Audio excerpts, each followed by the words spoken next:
Hello friends, DL academy में आपका स्वागत है। मैं हूं राकेश सर, आपके इलेक्ट्रिकल थर्ड ईयर के 5th सेमेस्टर का मशीन सेकंड सब्जेक्ट को लेकर आया हूं, जिसमें आपका चैप्टर चल रहा है सिंक्रोनस मोटर या सिंक्रोनस मशीन, जिसमें आप इस समय का टॉपिक जो है वो अल्टरनेटर का कूलिंग, उसका पैरेलल ऑपरेशन, इनफाइनाइट बस बार, ये सब चीजों के बारे में डिस्कस किया जाएगा।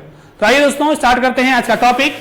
आज का आपका पहला टॉपिक है cooling system of generator. Generator का मतलब ये अल्टरनेटर के बारे में है। एसी जनरेटर की बात हो रही है यहां पे, तो ये अल्टरनेटर है। ठीक है दोस्तों, ये अल्टरनेटर के बारे में बात हो रही है। एसी जनरेटर है ये, एसी जनरेटर या अल्टरनेटर। ठीक है, तो जैसा कि आप लोगों ने ट्रांसफार्मर में कूलिंग को देखा है सेकेंड ईयर के आपके सब्जेक्ट में, वैसे ही यहां पे कूलिंग, पहले बात करते हैं कूलिंग क्या है। कूलिंग मतलब शीतलीकरण। क्या शीतल करना है, ठंडा करना है, तो आपके मशीन को, कौन सी मशीन, तो अल्टरनेटर को। दोस्तों अल्टरनेटर के स्टेटर रोटर दोनों ही वाइंडिंग्स में हीट जनरेट होती है, लेकिन हम रोटर को ठंडा करने के लिए केवल फोर्स्ड फैन यानी फैन का प्रयोग कर सकते हैं, क्योंकि वो रोटरी भाग पर है। लेकिन स्टेटर को, क्योंकि वो स्थिर है, उसे प्रॉपर ठंडा किया जा सकता है। तो स्टेटर के वाइंडिंग में I²R हीटिंग होगी, जो कि I1 R1 शो कर सकते हैं, क्योंकि वो स्टेटरी पोर्शन है और पहला भाग है। और रोटर I2² R2, ये हीटिंग्स होती हैं जिन्हें आप कॉपर लॉस के रूप में हीटिंग ये क्रिएट करते हैं। ठीक है दोस्तों, तो इन हीटिंग्स को हमें समाप्त करने के लिए, रिमूव करने के लिए हम कूलिंग प्रोसेस यूज करते हैं, कूलिंग सिस्टम यूज करते हैं। तो कूलिंग सिस्टम दोस्तों आपके यहां पे डायग्राम दिया गया है कि कूलिंग सिस्टम कौन कौन से हैं आपके। इन कूलिंग सिस्टम के बारे में आज पढ़ा जाएगा। तो जो आपका पहला कूलिंग सिस्टम है वो क्या है, नेचुरल कूलिंग सिस्टम, यानी जो प्राकृतिक रूप से कूलिंग सिस्टम है, खुद ही जो नेचुरल एयर है वो अल्टरनेटर से होकर के बाहर गुजरे। ठीक है, उसकी वजह से उस नेचुरल एयर के साथ जो उसकी हीटिंग है स्टेटर की और रोटर की, दोनों की हीटिंग क्या होगी, एग्जॉस्ट हो जाएगी। लेकिन ये प्रोसेस बहुत तेज नहीं होगा, क्योंकि ये नेचुरली है, मनुष्यों के द्वारा कोई फिजिकली अप्लाई नहीं है। ठीक है, हमारे द्वारा, आपके द्वारा कोई वहां पे प्रयोग नहीं किया गया है। प्रकृति के द्वारा जो हवा चलती है उसके द्वारा अल्टरनेटर में वो एंटर करेगी और उसके हीट को अपने साथ लेकर एग्जॉस्ट कर देगी, यानी बाहर कर देगी। ये तो हो गया नेचुरल कूलिंग सिस्टम, यानी अपने आप जो आपका अल्टरनेटर ठंडा होगा प्राकृतिक हवा की वजह से, वो नेचुरल कूलिंग सिस्टम है। लेकिन अगर हीटिंग ज्यादा हो रही है, हमें उसे जल्द से जल्द और ज्यादा मात्रा में ठंडा करना है, तो ऐसी स्थिति में हमें आर्टिफिशियल कूलिंग सिस्टम, कृत्रिम शीतलन व्यवस्था प्रयोग में लाई जाएगी।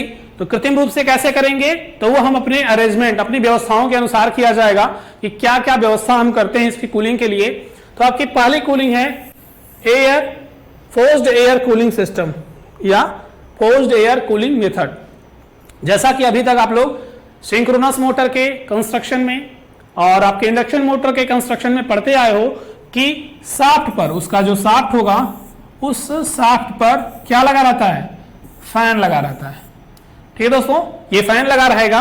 मान लीजिए इस पे ही पंखुड़ियां लग जाएं और इसका रोटर हमारा ईएमएफ जनरेट करने के लिए या टार्क डेवलप करने के लिए, जैसा कि इंडक्शन मोटर में टार्क डेवलप हो रहा था, सिंक्रोनस मशीन में आपके जब मोटर की बात चल रही थी तो वहां पे टार्क डेवलप हो रहा था, और ये जो अल्टरनेटर की बात हो रही है तो ईएमएफ डेवलप हो रहा है। तो ऐसे में उसका रोटर, तीनों ही मशीनों में रोटर तो गतिमान रहेगा ही, उस पर कास्ट आयरन की विंग्स लगा देंगे, जैसे कि ये विंग्स है।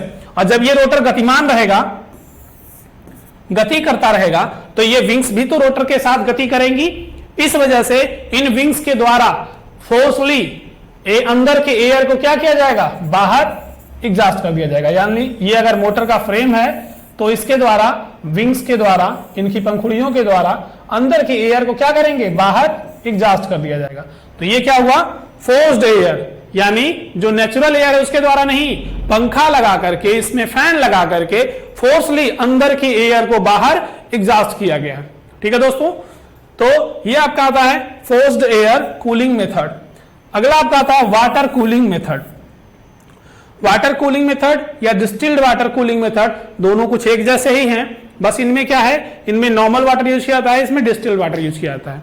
डिस्टिल्ड वाटर जो आपकी पाइप होंगी इनमें कोरोजन और ये सब चीजों को कम रखता है, वो ज्यादा एफिशिएंट होता है। तो पहला ध्यान देते हैं कूलिंग वाटर क्या है। वाटर कूलिंग मेथड जो है आपका, वो आपका है जब आपके स्टेटर की जो कोर एरिया है उस कोर एरिया में उनकी वाइंडिंग के साथ, मान लीजिए ये आपका स्टेटर हो गया, ये स्टेटर है, इनमें स्लॉट्स बने होंगे, खांचे बने होंगे, ऐसे पोल बनाने के लिए खांचे बने होंगे अलग अलग जगहों पे, ऐसे खांचे बने होंगे। उन खांचों में वाइंडिंग्स की रहेगी, ऐसे इन खांचों में वाइंडिंग्स की रहेगी। तो इनके साथ ही वाइंडिंग के पास से ही एक पतली पानी की पाइप को गुजारेंगे जिससे पानी लीक भी नहीं करेगा, और वो मेटेलिक पाइप, वो धात्विक पाइप जब इन वाइंडिंगों से कांटेक्ट होकर के, संपर्कित होकर के जाएगी, तब वैसे में वो वाइंडिंग की हीट को अपने अंदर ले लेगी, और अंदर पानी प्रवाहित हो रहा है जो कि ठंडा पानी है, वो पानी क्या करेगा, हीट को अपने अंदर एब्जॉर्ब करेगा, गर्म होगा, फिर उस पानी को एग्जॉस्ट कर देंगे, उसकी जगह पे फिर ठंडा पानी आएगा। इस तरीके से स्टेटर की जो वाइंडिंग्स हैं उनकी वो कूलिंग करता रहता है। ठीक है दोस्तों, तो आपका ये आता है वाटर कूलिंग मेथड, यानी पानी की पाइपों के द्वारा जिसमें ठंडा पानी प्रवाहित किया जाता है उनके द्वारा हम वाइंडिंग के हीट को रिलीज करते हैं या कम करते हैं। ठीक है, अगला जो मेथड आपका है हाइड्रोजन कूलिंग मेथड। तो हाइड्रोजन कूलिंग मेथड आपको पता है, हाइड्रोजन एक गैस है, तो इस प्रकार के कूलिंग मेथड हम हैवी मशीनों में कूलिंग के लिए यूज करते हैं। जो बड़ी मशीनें हैं उनमें कूलिंग के लिए यूज करते हैं, जिनमें हाइड्रोजन गैस का यूज किया जाता है। ये गैसियस फॉर्म में होती है, गैस के रूप में होती है, और गैस फॉर्म में होने की वजह से ये लीक हो सकती है। इस वजह से जो उसका स्टेटर और रोटर दोनों फ्रेम होगा, यानी स्टेटर फ्रेम जो होगा उसके अंदर ही रोटर को स्थापित किया जाएगा, और वो टोटली कवर्ड होगा, यानी उनमें जालियां नहीं कटी होंगी। रोटर के स्टेटर के जो एंड कवर होंगे उनमें जालियां नहीं बनी होंगी, वो टोटली इनक्लोज्ड होगा, यानी पूर्ण रूपेण बंद होगा, जिनमें से एयर भी लीक ना करे, यानी कह सकते हैं एयर प्रूफ या एयर लीक प्रूफ रहेगा, उनमें से एयर नहीं निकलेगी, और उसके अंदर ही हाइड्रोजन गैस को रिलीज कर देंगे। हाइड्रोजन गैस उसके टेम्परेचर को मेंटेन किया रहेगा, यानी कम किए रहेगा, और इस वजह से स्टेटर और रोटर दोनों की वाइंडिंग की कूलिंग होती रहती है। दोस्तों, ये हैवी अल्टरनेटर्स में यूज किया जाता है।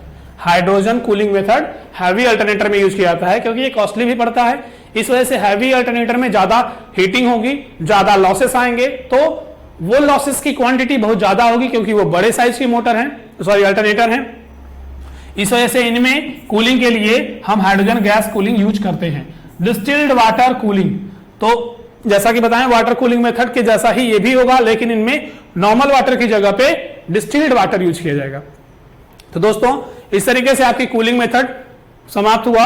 कूलिंग का मतलब आप यहां पे बस केवल इतना समझिए कि हमें जो अंदर हीटिंग हो रही है उसे रिलीज करना है, ताकि मशीन की एफिशिएंसी और बढ़ सके, जिसके लिए हम नेचुरल और आर्टिफिशियल दो प्रकार की कूलिंग करते हैं। नेचुरल में हमारा कोई योगदान नहीं रहेगा, प्राकृतिक वायु आएगी, आपके मशीन में एंटर करेगी, उसकी हीट को एब्जॉर्ब करेगी, यानी अवशोषित करेगी और बाहर रिलीज कर देगी। यह प्रक्रिया धीरे धीरे चलती है, क्योंकि वो नेचुरली एयर फ्लो हो रही है, हवा आराम से अपना प्राकृतिक रूप से प्रवाहित हो रही है, इस वजह से वो धीरे प्रोसेस में होता है। अगर हमें उसकी कूलिंग को और तेज प्रोसेस में करना है, तेज प्रक्रिया में करना है, आर्टिफिशियल कूलिंग यूज करते हैं, जो कि आपके सिलेबस में इतने प्रकार की है। आपके फोर्स्ड एयर कूलिंग, पंखा लगा करके, वाटर कूलिंग, पाइप के द्वारा पानी प्रवाहित करके, हाइड्रोजन गैस कूलिंग, आपके क्लोज्ड एनक्लोजर होंगे, यानी पूर्ण रूपेण बंद संरचना होगी आपके मोटर के फ्रेम की, और उसमें हाइड्रोजन गैस प्रवाहित करके, और उसके बाद डिस्टिल्ड वाटर, यानी जो आश्रित जल है उसे प्रवाहित करेंगे पाइपों में। ठीक है दोस्तों, तो इस प्रकार से आपकी कूलिंग मेथड हो गया। अगला टॉपिक देखते हैं क्या है, condition for the parallel operation of alternator. Alternator के पैरेलल ऑपरेशन के बारे में है, यानी समानांतर प्रचालन के बारे में है अल्टरनेटरों के। तो पहली बात तो ये देखते हैं कि हम अल्टरनेटर का समानांतर प्रचालन करते क्यों हैं, ये समानांतर प्रचालन है क्या चीज। तो आप लोगों ने सेकेंड ईयर में ट्रांसफार्मर पढ़ा होगा, जिसमें जब कई सारे लोड यानी किसी भी एरिया का लोड बढ़ने लगता है तो ऐसी स्थिति में उस लोड को मेंटेन करने के लिए, उस बढ़े हुए लोड को मेंटेन करने के लिए हम पिछले अल्टरनेटर को रिमूव करके और दूसरे नए अल्टरनेटर को लाएंगे। तो ऐसी स्थिति में पिछला अल्टरनेटर जो यूज में चल रहा था और अभी खराब नहीं हुआ था, केवल उसकी लोडिंग कैपेसिटी वहां के पर्टिकुलर लोड के कंपेयर में कम हो गई थी, यानी वहां जो स्थानीय लोग हैं उनका लोड की वैल्यू ज्यादा हो गई थी और उस लोड को पिछला अल्टरनेटर, जो पुराना अल्टरनेटर था, सॉरी ट्रांसफार्मर था, वो लोड को लेके चल नहीं पा रहा था। इसलिए उस पुराने ट्रांसफार्मर को, जैसे अगर मान लीजिए यहां पे कोई आपका ट्रांसफार्मर है पहले से जो कि वर्क कर रहा है और वो वर्क करने की वजह से यहां पे पर्टिकुलर लोड की वैल्यू, यहां पे जो लोड आएगा उसके लोड की वैल्यू इसकी कैपेसिटी से ज्यादा हो गई, तो ये काम का नहीं रह जाएगा। इसकी जगह पे हमें इससे भी ज्यादा कैपेसिटी का ट्रांसफार्मर यूज करने की आवश्यकता बनेगी। ठीक है, इसकी तुलना में ज्यादा कैपेसिटी का ट्रांसफार्मर यूज करने की आवश्यकता बनेगी। तो हम इसे हटा देंगे तो इसकी वैल्यू नहीं रह जाएगी, ये खराब हो जाएगा और इसके जगह पे हमें इससे ज्यादा कॉस्टली ट्रांसफार्मर यूज करना पड़ेगा। तो हमारा इसकी ये तो नुकसान भी होगा और इसकी कंपेयर में ज्यादा पैसा भी लगेगा। इस वजह से ऐसा ना हो सके तो बढ़े हुए लोड को भी साथ में चलाने के लिए इस ट्रांसफार्मर के साथ इससे कम कैपेसिटी का एक ट्रांसफार्मर लाते हैं, जो कि इससे कम कैपेसिटी रहेगी तो सस्ता पड़ेगा, और बढ़े हुए लोड के अनुसार कम कैपेसिटी का ट्रांसफार्मर लाएंगे और इसके साथ पैरेलल में कनेक्ट कर देंगे। ठीक है दोस्तों, इसके साथ पैरेलल में यानी समानांतर में कनेक्ट कर देंगे। अब समानांतर में कनेक्ट करके हम इस दोनों ट्रांसफार्मर की कैपेसिटी का यूज करके इस बढ़े हुए लोड को मेंटेन करके लेके चल सकेंगे। ठीक है दोस्तों, इस प्रकार से हमारा पुराना जो ट्रांसफार्मर है वो खराब भी नहीं हुआ और नया ट्रांसफार्मर की कीमत भी कम पड़ी। तो ये हमारा इकोनॉमिकल होता है, मितव्ययी होता है, कम खर्च का होता है, इसलिए पैरेलल ऑपरेशन किया जाता है ट्रांसफार्मर्स में। ठीक है, उसी प्रकार अल्टरनेटर में क्या है कि जैसे जैसे हम अल्टरनेटर को लगाते हैं उसके द्वारा कैपेसिटी जनरेट होती है, यानी कि इलेक्ट्रिसिटी जनरेट होती है, तो उसकी कैपेसिटी एक लिमिटेड है, लेकिन वहां के पर्टिकुलर लोड की कंडीशन क्या है कि बढ़ती जाती है। तो ऐसे में लोड की कंडीशन बढ़ने की कंडीशन में हमें उस एरिया में या जहां हमारा जनरेटिंग पॉइंट है वहां के अल्टरनेटर की कैपेसिटी बढ़ानी पड़ती है। तो कभी इन स्थितियों में एक ही पावर हाउस में मान लीजिए ये अल्टरनेटर फर्स्ट था, ये पहले केवल एक ही चल रहा था, फिर उस पर्टिकुलर एरिया में लोड की वैल्यू बढ़ी तो हमें ज्यादा ईएमएफ जनरेट करने की आवश्यकता बनी। तो हम क्या करेंगे, वहां पे उसी जनरेटिंग पॉइंट पर एक अल्टरनेटर और यूज कर लेंगे, फिर लोड की वैल्यू धीरे धीरे बढ़ जाएगी तो फिर एक और यूज करेंगे। तो ये अल्टरनेटर्स बढ़ेंगे तो इन्हें हम कनेक्ट कैसे करेंगे, तो इन्हें कनेक्ट करते हैं पैरेलल में। कैसे कनेक्ट करेंगे, पैरेलल में, क्योंकि पैरेलल में कनेक्ट करने पर उनकी वोल्टेज वैल्यू सेम रहेगी, उनके द्वारा जो प्रोवाइड वोल्टेज की वैल्यू होगी वो क्या होगी, ये वोल्टेज वैल्यू सेम रहेगी। ठीक है दोस्तों, तो इस प्रकार से हमें जो अप्लाई किया जाएगा यानी जो हमें डिलीवर किया जाएगा इस अल्टरनेटर्स के द्वारा वोल्टेज वो इक्वल वैल्यू का होगा, और इन्हें हम पैरेलल में कनेक्ट करने के लिए यानी बढ़े हुए लोड के कारण हम नए अल्टरनेटर्स जोड़ते जाते हैं एक दूसरे के पैरेलल में। तो पैरेलल में कनेक्ट करने की आवश्यकता तो समझ में आ गई, बढ़े हुए लोड को मेंटेन करने के लिए हमें पैरेलल ऑपरेशन करना पड़ता है। साथ ही साथ अल्टरनेटर्स की बात की जाए तो ये हर एक जो ग्रिड होती है, हर एक पावर सिस्टम एक दूसरे से कनेक्टेड होता है। मान लीजिए यहां का एक जनरेटिंग पॉइंट है, इस जनरेटिंग पॉइंट हो गया, किसी और दूसरे एरिया में एक और जनरेटिंग पॉइंट है जहां पे फिर से यहां पे मान लीजिए ये 3 हो गए थे, ये 4, A5 और A6 यानी A4, A5, A6 अल्टरनेटर्स लगे हुए हैं। फिर किसी पर्टिकुलर एरिया में और इसी तरीके से जनरेटिंग पॉइंट है जहां पे ऐसे अल्टरनेटर हैं। ठीक है, ऐसे ही अल्टरनेटर और हैं। इस तरीके से सारे जनरेटिंग पॉइंट्स एक दूसरे से कनेक्टेड होते हैं, किसमें, पैरेलल में, एक बस बार के थ्रू कनेक्टेड होते हैं। जितने भी जनरेटिंग पॉइंट्स हैं सभी एक दूसरे से कनेक्टेड होते हैं और उस जनरेटिंग पॉइंट में उपस्थित सारे अल्टरनेटर्स आपस में पैरेलल में कनेक्टेड होते हैं। तो इस प्रकार से ये आपस में कनेक्टेड होते हैं बस बार के थ्रू। ठीक है, एक ही जनरेटिंग पॉइंट पर सारे अल्टरनेटर बस बार के थ्रू कनेक्टेड होते हैं। बस बार एल्यूमिनियम या कॉपर की एक ऐसी बार या छड़ होती है जिसके साथ वहां पे लगे सारे अल्टरनेटर्स पैरेलल में कनेक्टेड होते हैं एक ही बार पर, एक ही बस बार पर। इस तरीके से ये जनरेटिंग पॉइंट दूसरे जनरेटिंग पॉइंट से जुड़ा रहेगा और ये इससे और ये इससे, सभी जनरेटिंग पॉइंट एक दूसरे से कनेक्टेड होते हैं जिसे इंटरकनेक्टेड ग्रिड सिस्टम बोलते हैं। ठीक है, और जब सभी जनरेटिंग पॉइंट्स एक दूसरे से जुड़े होंगे तो अल्टरनेटर्स की संख्या इतनी ज्यादा हो जाएगी कि उस समय अगर इनमें से किसी एक अल्टरनेटर को हटा लिया जाए, यानी कि सप्लाई से रिमूव कर दिया जाए, या फिर किसी इतने सारे सिस्टम में से कहीं पे भी एक अल्टरनेटर और बढ़ा दिया जाए, तो इस पूरे ग्रिड की लोड कैपेसिटी पर या किसी अन्य फैक्टर पर उतना असर नहीं पड़ता। ये सेम सिचुएशन जैसा कि एग्जांपल बताया जाता है समुद्र में नदी का मिलने से, किसी एक नदी से कोई फर्क समुद्र में नहीं पड़ेगा। वही स्थिति ये है, इतने सारे अल्टरनेटर्स और ग्रिड एक दूसरे से कनेक्टेड होते हैं कि उनमें किसी एक अल्टरनेटर के जुड़ने या उसके हटने से कोई फर्क नहीं पड़ता, ना ही वोल्टता में ना ही लोड बियरिंग कैपेसिटी में। तो इस तरीके से ये पूरा सिस्टम इंटरकनेक्टेड ग्रिड सिस्टम कहलाता है। और इन्हें एक दूसरे से जोड़ते कैसे हैं, तो एक ही ग्रिड पर, एक ही जनरेटिंग पॉइंट पर सभी अल्टरनेटर्स को पैरेलल में कनेक्ट करते हैं, उसे पैरेलल ऑपरेशन कहते हैं। और ये तो हो गया आपका एक जनरेटिंग पॉइंट। ठीक है, एक जनरेटिंग पॉइंट हो गया। और जब जनरेटिंग पॉइंट्स को, एक जनरेटिंग पॉइंट्स को दूसरे जनरेटिंग पॉइंट से जोड़ते हैं तो ये कहते हैं ग्रिड। ठीक है दोस्तों, जब अल्टरनेटर को दूसरे अल्टरनेटर से जोड़ेंगे तो पैरेलल ऑपरेशन बोलेंगे। ठीक, और जब एक पूरे जनरेटिंग पॉइंट को किसी ग्रिड के द्वारा जोड़ते हैं तो वो बोलते हैं इंटरकनेक्टेड ग्रिड सिस्टम। ये दोनों चीजें ध्यान रखिएगा। तो पैरेलल ऑपरेशन आपको समझ में आया कि जब एक अल्टरनेटर को, जब लोड बियरिंग कैपेसिटी या जनरेटिंग जो कैपेसिटी है वो लिमिटेड होगी, उसके कंपेयर में हमें ज्यादा की जरूरत होगी, ऐसे में उसके ही पैरेलल में दूसरा अल्टरनेटर, उसी के पैरेलल में फिर तीसरा, ऐसे जोड़ते जाते हैं। तो ये प्रक्रिया आपकी क्या कहलाती है, पैरेलल ऑपरेशन, समानांतर प्रचालन। ठीक, और जब एक जनरेटिंग पॉइंट दूसरे जनरेटिंग पॉइंट, तीसरे जनरेटिंग पॉइंट, ऐसे बहुत सारे जनरेटिंग पॉइंट से जुड़ता जाता है तो उसको बोलते हैं इंटरकनेक्टेड ग्रिड सिस्टम, अंतरयोजित ग्रिड व्यवस्था। ठीक है, तो यहां पे आपको समझ में आया कि आपका पैरेलल ऑपरेशन क्या है और क्यों किया जाता है।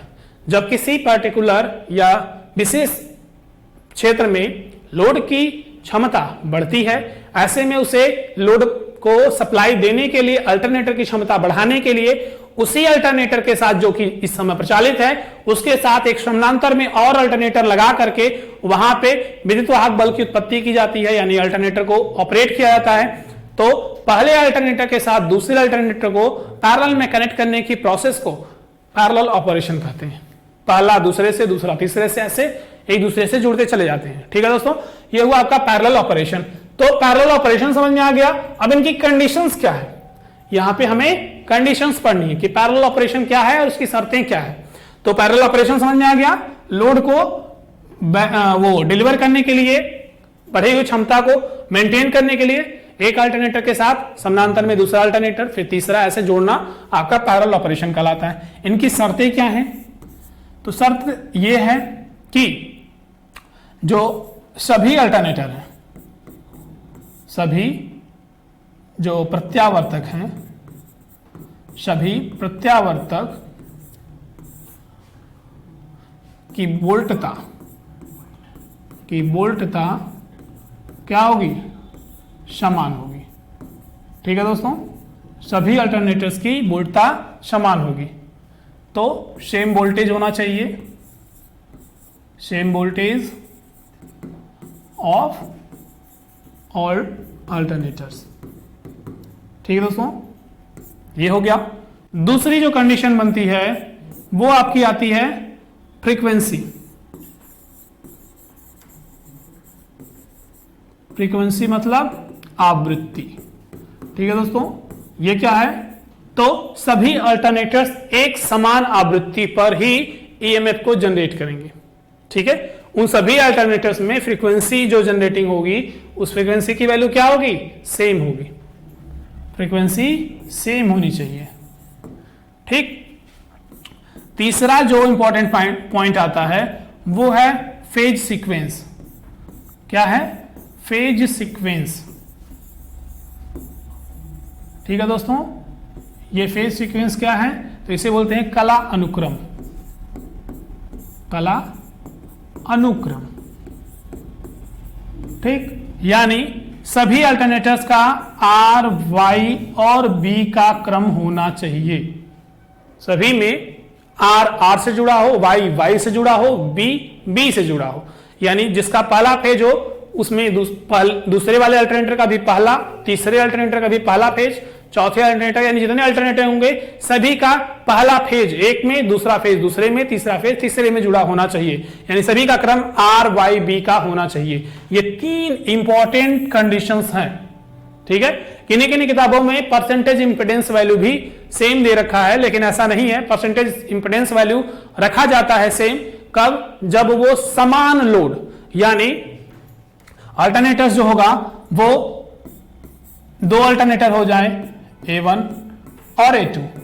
केवल 2 अल्टरनेटर होंगे और उन्हें 100 kVA का लोड डिलीवर करना है। तो इसमें यदि इसका परसेंटेज इंपेडेंस वैल्यू समान और इसका परसेंटेज इंपेडेंस वैल्यू समान होगा, प्रतिशत प्रतिबाधा दोनों की समान होगी, तब ये एक पहला वाला 50 kVA और ये 50 kVA। तो इस तरीके से ये दोनों समान भार पर प्रचालित हों, इस वजह से दोनों की परसेंटेज इंपेडेंस वैल्यू यानी प्रतिशत प्रतिबाधा का मान समान होना चाहिए। यह शर्त है समान भार प्रचालित करने के लिए, न कि पैरेलल ऑपरेशन के लिए। ठीक है दोस्तों, अगर उनके परसेंटेज इंपेडेंस की वैल्यू समान होगी तो वो समान भार को ले चलेंगे। यदि भिन्न होगी उनकी परसेंटेज इंपेडेंस वैल्यू तो अलग अलग भार को डिलीवर करेंगे, यानी 100 को ही कोई 70 करेगा, कोई 30 करेगा। ठीक है, इस तरीके से परसेंटेज इंपेडेंस वैल्यू असमान होने पर वो असमान लोड को लेके चलेंगे, लेकिन वो पैरेलल ऑपरेशन में कनेक्ट हो सके इसके लिए जरूरत है हमें इन 3 घटकों की, 3 फैक्टर्स की, जो कि पहला आपका सेम वोल्टेज होना चाहिए सभी अल्टरनेटर्स का, सेम फ्रीक्वेंसी होनी चाहिए और सेम फेज सीक्वेंस होना चाहिए। ये 3 कंडीशंस बहुत इंपॉर्टेंट हैं एक पैरेलल ऑपरेशन के लिए, और इन्हीं 3 कंडीशनों को हम यूज करके अल्टरनेटर्स को पैरेलल में ऑपरेट करते हैं। तो ये आपकी शर्त हो गई। अगला जो टॉपिक आपका आता है वो method of the parallel operation. तो वो शर्तें जो तीनों पूरी हो गई कि हमें वोल्टेज समान होना चाहिए, फ्रीक्वेंसी समान होना चाहिए और फेज सीक्वेंस समान होना चाहिए, लेकिन वो है समान या नहीं है, इनको चेक करने के लिए हम किसी एक अल्टरनेटर के साथ, जो कि पहले से मान लीजिए ये बस बार है, R, Y और B, ये R, Y और B है, और यहां से मान लीजिए कोई अल्टरनेटर जो कि पहले से चल रहा है वो कनेक्टेड है। ठीक है दोस्तों, ये अल्टरनेटर कनेक्टेड है, ठीक, ये पहले से रनिंग में है। तो इसके द्वारा जो जनरेट होगा आपका फेज सीक्वेंस, इसी के फेज सीक्वेंस के अनुसार होगा R, Y और B का। ठीक, लेकिन जब हम अगला कनेक्ट करेंगे तो हमें ध्यान देना होगा कि अगले का R इस अगले अल्टरनेटर के R से जुड़ा हो, इसका Y इसके Y से जुड़ा हो और इसका B इसके B से जुड़ा हो। तो ये डायरेक्ट नहीं जोड़ते, बल्कि कैसे जोड़ते हैं, इनके बीच में क्या यूज करते हैं, इनके बीच में यूज किया जाएगा TPIC स्विच, यानी ये ऐसे होगा। ठीक है, ये यहां से कनेक्ट होकर के ऐसे आएगा और ये TPIC से जुड़ा रहेगा, ये TPIC से जुड़ा रहेगा। ठीक है दोस्तों, तो इस प्रकार की संरचना होगी जिन्हें हैंडल के द्वारा ऑपरेट कर लेंगे। ठीक है, इस तरीके से डायरेक्ट नहीं जुड़ा रहता। तो हम कैसे चेक करेंगे कि हमारे पिछले अल्टरनेटर की तुलना में हमारे अगले अल्टरनेटर का वोल्टता, फ्रीक्वेंसी और फेज सीक्वेंस समान है? तो 2 चीजों को तो समझ में एक चीजों का तो समझ में आ जाएगा कि फेज सीक्वेंस, इसका R है तो आप इससे, इसके R से, इसके Y से, इसके B से फिजिकली व्यू हो जाएगा, देख कर पता चल जाएगा कि R, Y, B क्रम में जुड़ा है या नहीं। लेकिन वोल्टेज समान है कि नहीं, फ्रीक्वेंसी समान है कि नहीं, ये देखने के लिए या चेक करने के लिए हमें मेथड अप्लाई करने पड़ते हैं। इन्हें हम देख तो लें कि ये पैरेलल में जुड़ गए हैं कि नहीं, तीनों शर्तें पूरा कर रहे हैं या नहीं। तो फेज सीक्वेंस तो ऐसे विजुअल हो जाएगा। बचे दो चीजें, फ्रीक्वेंसी और वोल्टेज, वो तो जब समान होंगे तो हमें कैसे पता चलेगा? तो इन तीन विधियों के द्वारा हम पैरेलल ऑपरेशन के मेथड को चेक करेंगे कि हमारे पिछले अल्टरनेटर के साथ अगला अल्टरनेटर पैरेलल में अब जुड़ गया है या नहीं, वो तीनों शर्तों को पूरा कर लिया है या नहीं। ठीक है, कौन कौन सी शर्तें? समान वोल्टता, समान आवृत्ति और समान कलानुक्रम, same voltage, same frequency and same phase sequence. ठीक है, ये तीन स्थितियां पूरी हुई या नहीं, जिनमें से एक स्थिति विजुअल हो जाएगी, दिख जाएगी, लेकिन दो स्थितियों को चेक करना पड़ता है। तो वो कौन कौन से मेथड के द्वारा? 3 डार्क लैंप मेथड, यानी 3 अदीप्त, अदीप्त मतलब बुझे हुए लैंप के द्वारा। अब अगला 1 डार्क 2 ब्राइट, तो एक बुझा हुआ रहेगा, 2 प्रदीप्त रहेगा, यानी 2 जल रहे होंगे, ब्राइट होंगे, और 1 डार्क होगा। तीसरा सीधे सिंक्रोनोस्कोप के द्वारा इनके सिंक्रोनाइजेशन की कंडीशन को चेक कर लिया जाएगा। अब वो कैसे किया जाएगा, आइए देखते हैं। ठीक है दोस्तों, तो यहां पे देखते हैं पहला 3 डार्क लैंप मेथड, 3 अप्रदीप्त यानी बुझे हुए लैंप का तरीका। वो क्या है? हमारा ये बस बार है, पिछले कई सारे अल्टरनेटर्स इसके साथ कनेक्टेड है, इधर में चाहे इधर में। अब हमें इस बस बार के साथ, जिसके साथ फेज सीक्वेंस R, Y और B है, ऐसे में इसकी voltage value V, frequency F है। किसकी? इस बस बार की। क्यों? क्योंकि इसके साथ जितने पिछले अल्टरनेटर जुड़े हैं वो इसी वोल्टेज और फ्रीक्वेंसी और इसी कलानुक्रम फेज सीक्वेंस पर आपका वोल्टेज ऑपरेट कर रहे हैं, या वोल्टेज इंड्यूस करके इस बस बार को दे रहे हैं। अब हमें इस पूरे बस बार पर, जिसपे कई अल्टरनेटर्स पहले से जुड़े हुए हैं, उस पे एक नया अल्टरनेटर जोड़ना है, जो कि हमारे पिछले बस बार के वोल्टेज और फ्रीक्वेंसी पर और सेम फेज सीक्वेंस पर हमारा इस पर ऑपरेट हो सके। तो इसके लिए हम चेक करेंगे कि ये कब उस स्थिति में है कि हम इसे अब इस पैरेलल ऑपरेशन में इस बस बार के साथ इस अल्टरनेटर को जोड़ सके। केवल अल्टरनेटर को बिना जोड़े यहां पे ऑपरेट किया जाएगा नो लोड की कंडीशन में। जब नो लोड की कंडीशन में इसे ऑपरेट किया जाएगा और यहां पे टीपीआईसी स्विच को, TPIC triple pole iron clad switch को ऑन नहीं करेंगे, केवल इसे ऑपरेट करेंगे और इसे ओपन रखेंगे। इससे क्या होगा कि बीच में इनका कनेक्शन किनके द्वारा होगा? 3 बल्ब के द्वारा। 3 बल्ब का कनेक्शन क्या होगा? तो बी के एक सिरे से, जो बस बार का सिरा है, इस बस बार के सिरे से हमारे बल्ब का एक सिरा तथा इस अल्टरनेटर के बी फेज के एक सिरे से बल्ब का दूसरा सिरा, 2 टर्मिनल होंगे बल्ब के। तो इस तरीके से बल्ब का एक कनेक्शन उसी फेज वाले कनेक्शन में, किसके? बस बार के उसी फेज वाले कनेक्शन में जोड़ेंगे, और उसी बल्ब का दूसरा किनारा अल्टरनेटर के उसी फेज के साथ जोड़ेंगे। यानी सेम फेज के साथ बल्ब का एक किनारा बस बार से जुड़ेगा और दूसरा किनारा जुड़ेगा आपके इस अल्टरनेटर से। ठीक है, उसके बाद वैसे ही क्रिया करेंगे दूसरे बल्ब के साथ, सेम फेज में आपका बस बार के साथ, सेम फेज में अल्टरनेटर के साथ। फिर तीसरे बल्ब के साथ वही काम होगा यहां पे। तो दोस्तों इस तरीके से जोड़ा जाएगा। जिस स्थिति में आपके बस बार का वोल्टेज इस फेज में V होगा और इस फेज में भी आपके इस अल्टरनेटर में भी V होगा, तो V माइनस V यानी दोनों के जब वोल्टेज समान हो जाएंगे और फ्रीक्वेंसी समान हो जाएगी, तब उस इंस्टेंट टाइम पर, उस क्षणिक मान पर, जब हमारा बस बार वोल्टेज भी V देने लगे और F आवृत्ति देगा, और जब अल्टरनेटर भी V वोल्टेज और F आवृत्ति देगा, ऐसी स्थिति में इन दोनों में वोल्टेज डिफरेंस यानी V minus V is equal to 0।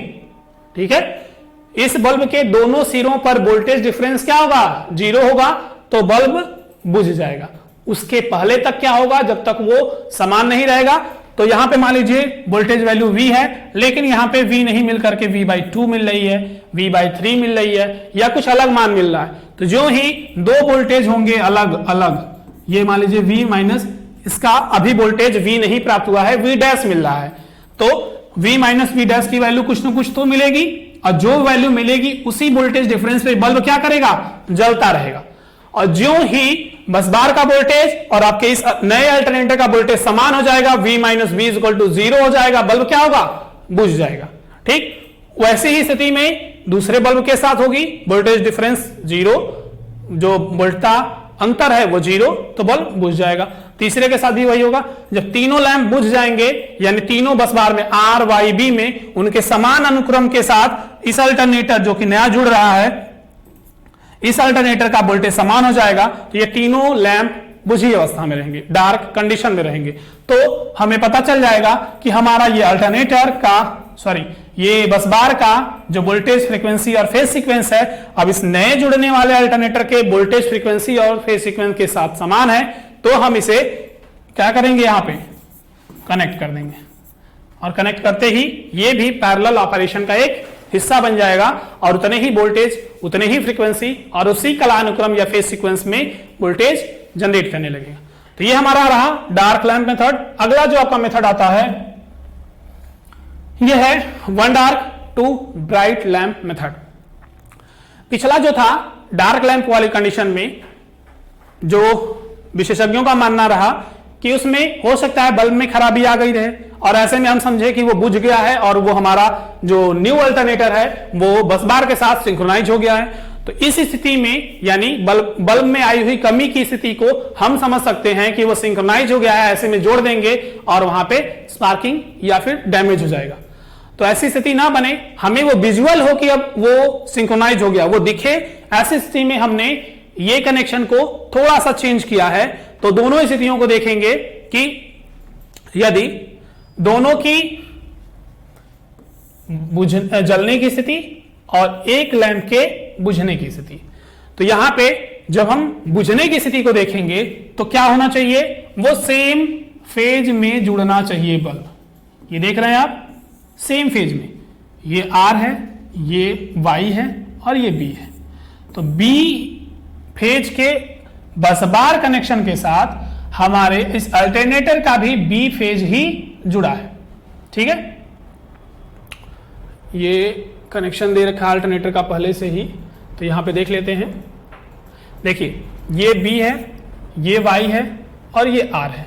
तो देखिए यहां पे जुड़ा है तब R कनेक्शन, ये R हो गया और ये भी तब क्या है, R ही है, सेम फेज से जुड़ा हुआ है।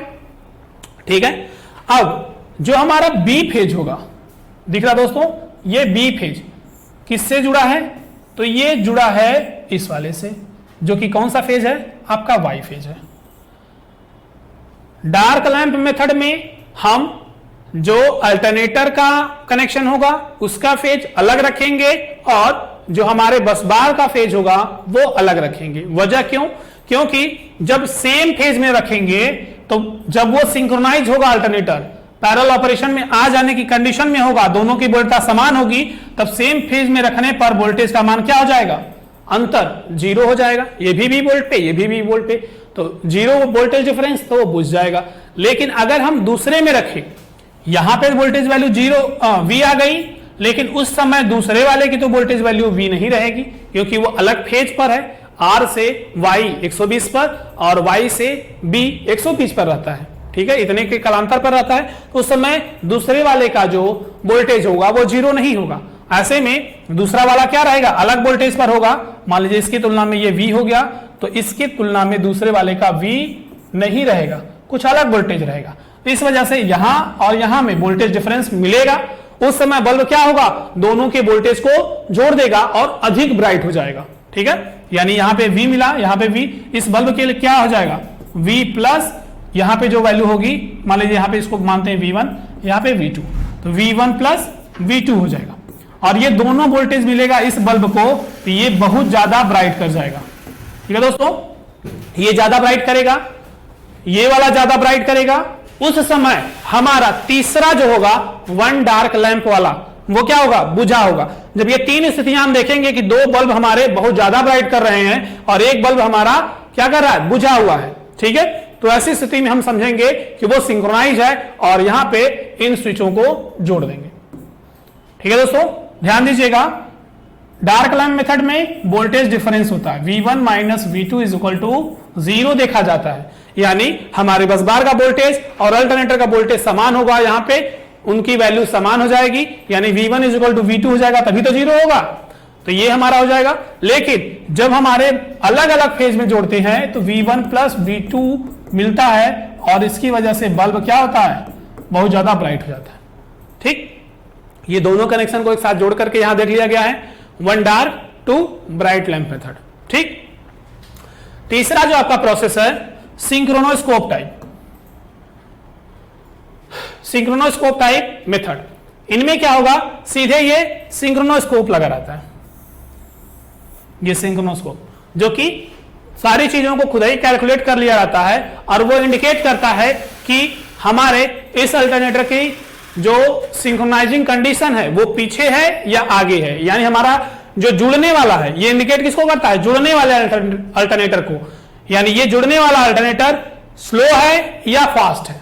ठीक है दोस्तों, तो इस तरीके से जब ये फास्ट होगा तो इसको स्लो करने की जरूरत होगी, जब ये स्लो दिखाएगा यानी इसे फास्ट करने की जरूरत होगी, और जब ये सिंक्रोनाइज हो जाएगा यानी पैरेलल ऑपरेशन की तीनों शर्तों को मान लेगा, इक्वल कर देगा, V, F और P यानी फेज सीक्वेंस दोनों समान हो जाएगा किसके, बस बार और अल्टरनेटर का, तब ये मिडल में होगा, तब ये एकदम मिडल में होगा और ऐसी कंडीशन में हम TPIC को जोड़ देंगे और इस तरीके से हमारा ये न्यू अल्टरनेटर पिछले अल्टरनेटर और बस बार के साथ पैरेलल ऑपरेशन में वर्क करने लगेगा, ये समानांतर प्रचालन में जुड़ जाएगा।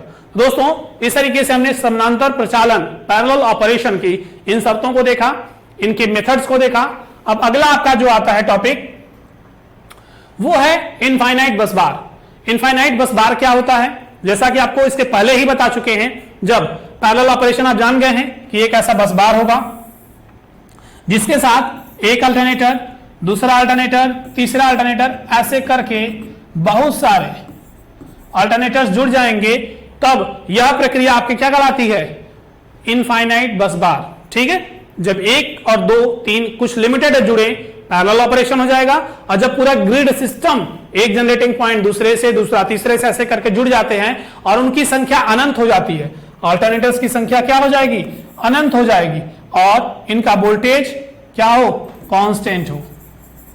इनका वोल्टेज इधर लिखते हैं, अल्टरनेटर्स की संख्या इनफाइनाइट, इनकी inertia electrical inertia. Electrical inertia का मतलब वह कंडीशन होती है जब इस पूरे इनफाइनाइट बस बार पर कोई लोड पड़े या हटे, ऐसी कंडीशन में इस पूरे बस बार पे कोई फर्क नहीं आता, ना ही कोई कंपोनेंट घटता है ना ही बढ़ता है, तो ऐसी स्थिति को रिजिड कहेंगे, यानी वो स्थिर है, और यही इनर्शिया के रूप से जानी जाती है इलेक्ट्रिकल इनर्शिया, यानी इलेक्ट्रिकल का कोई भी भाग परिवर्तित ना हो, वो अपनी अवस्था में जड़त्व की कंडीशन में रहे, बना रहे, वो ही क्या कहलाएगा, इलेक्ट्रिकल इनर्शिया। तो इलेक्ट्रिकल इनर्शिया क्या होगा,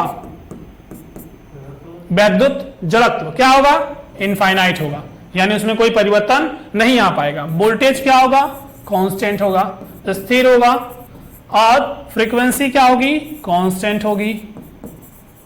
ठीक है दोस्तों, कांस्टेंट होगी, ये हो गया,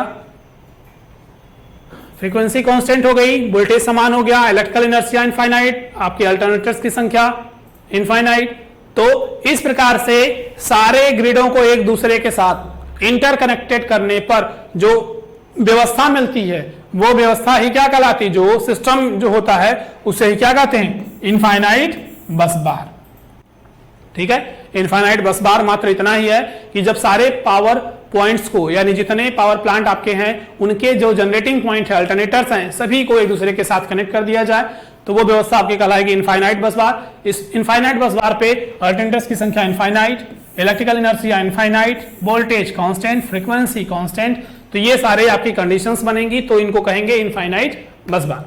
ठीक है दोस्तों, तो ये रहा आपका आज का टॉपिक। मिलते हैं अगले क्लास में अगले टॉपिक के साथ। दोस्तों इसे लाइक शेयर करते रहिएगा और अपने दोस्तों तक इसे पहुंचाते रहिए ताकि उनकी भी हेल्प हो सके। तो अगले क्लास में मिलते हैं इसी चैप्टर के। Thank you.